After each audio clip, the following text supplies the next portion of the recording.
Are you having trouble connecting spaced responding with inner response time and how that relates to DRH or DRL?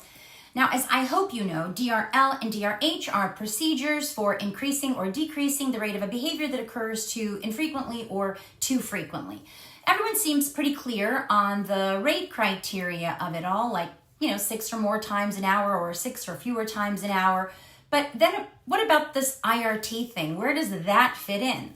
Well, sometimes we can set a rate criteria that allows the individual to emit the behavior whenever they want within an interval, as long as they meet the rate criteria.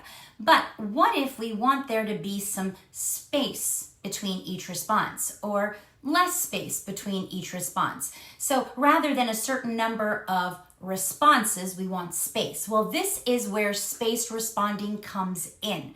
If the goal is to decrease or increase the rate by spacing each response further apart or spacing each response closer together, we would use spaced responding DRL or DRH. In this version of the procedure, reinforcement is delivered when the individual waits a certain amount of time or less or more prior to emitting the next response. So the criteria is based on the time between each response, the IRT.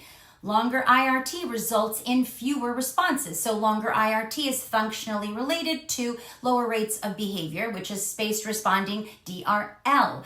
And in contrast, shorter IRT is functionally related to higher rates of behavior, and that would be spaced responding DRH. So on test questions, if a procedure is described as reinforcement is delivered when a response occurs, for example, every 5 minutes or more, that's spaced responding DRL.